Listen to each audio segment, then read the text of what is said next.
I'm Sinclair National Correspondent Kayla Gaskins. We are back at the State Department today. To say it has been busy on the international stage would be a massive understatement. And to help us break down some of the big headlines, we have State Department Deputy Spokesperson Mignon Houston here with us. Thank you so much for taking the time. It's great to be here. Thank you for having me. So I want to start with Mexico. On Thursday, the president made some comments celebrating the U.S.'s success in combating the drug traffickers, bringing drugs into the United States via the water, now turning his focus to the land, not ruling out targeting cartels on land, even within Mexico. How would this impact U.S.-Mexican relations should this move forward?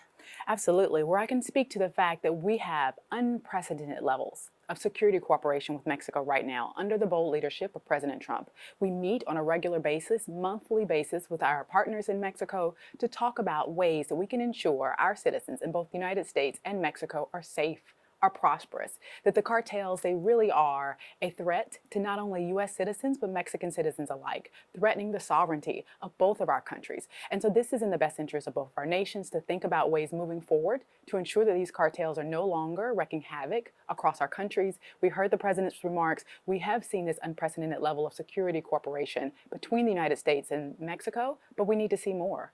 What we realize is anytime there are drug traffickers bringing this poison across our border, there are threats to U.S. citizens. That we know now that U.S. citizens between the ages of 15 and 45 are the highest age of deaths, the highest deaths in that age group. Fentanyl overdoses. That's a tragedy that this administration wants to ensure that we are addressing. And that is why we've seen this leadership with Mexico. Mexico has been a tremendous partner, but we need to see greater efforts to cut back and curb the work of these drug traffickers getting across our borders. Moving on, Venezuela has perhaps been the country dominating the headlines here the most, especially with the removal of Nicolas Maduro and looking ahead to what's next for this country. I know right now the administration is supporting Maduro's VP, Delcy Rodriguez, in favor of stability, at least in the short term. Looking ahead to the long term, Maria Corina Machado, she is the leader of the opposition, very much would like to take the reins of her home country. She's coming here to Washington to meet with President Trump next week. Trump has said he doesn't believe that Machado has the support within Venezuela to take over, at least not right now. What is the support like for Machado at this moment in her home country? Does she have what it takes to lead Venezuela through this transition?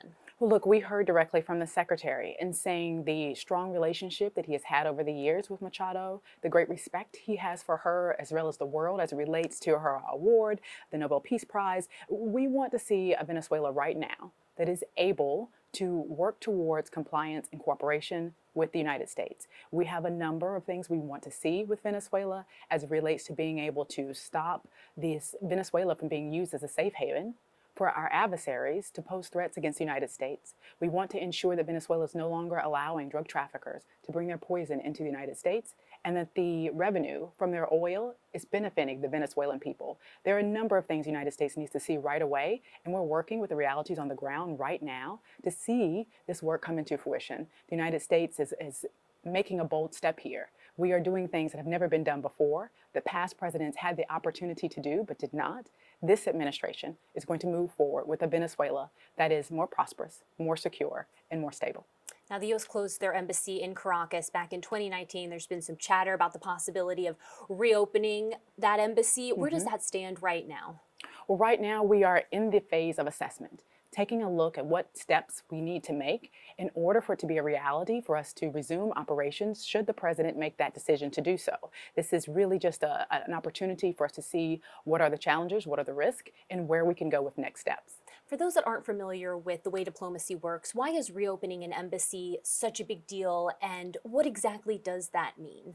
Absolutely. Well, right now we have been messaging for several months to U.S. citizens to not travel to Venezuela, that we cannot protect them, we cannot keep them safe in the event that something happens in Venezuela. Not only to U.S. citizens, but dual citizens. If we have an embassy on the ground, we have an opportunity to be able to serve as a base for individuals, U.S. citizens who need a passport, who get hurt, something happens, we are there. Without our presence there, it is really difficult for us to support U.S. citizens. And diplomatically speaking, the Department of State wants to see a presence around the world. We can work closely with our partners to ensure the hemisphere where we live, this is an important hemisphere for us, that is safe, that it is secure and prosperous, that we're moving forward with economic security goals that benefit the people of not only Venezuela, but the United States. And so we're in this opportunity now really to look at the steps, what it would take to allow for the embassy to open, and that's where we are. I grew up in South Florida. There's a huge Venezuelan community there, and there's a lot of dual citizens. And I think I can speak for most of the people that I know back home that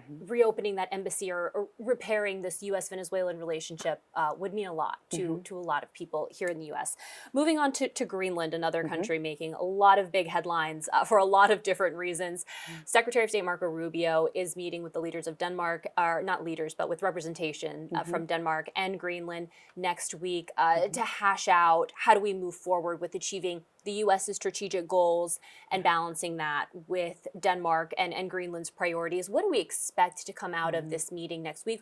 What is the Secretary aiming for? What would we consider a success? Well, look, it's important to note that it is impossible for the United States to keep North America safe, for this administration to protect and defend North America without considering the Arctic, that there are adversaries that are active in the Arctic. And those threats are really causing concern for not just the United States, but for the Kingdom of Denmark, for our NATO allies. And so the United States, under President Trump's leadership, he has said and he has talked about the importance of Greenland for U.S. defense. We're looking at all the options. No options are off the table, as this administration has said. He is willing to talk to all individuals about what makes the most sense. But the real focus here is U.S. national security and how we can ensure U.S. citizens in their communities across the United States feel safe, understand they have a president that's defending their interests, and the Arctic is part of that conversation. Mignon Houston, incredibly busy time for the State Department. Thank you so much for taking time to talk with us. You're so welcome. I enjoyed this.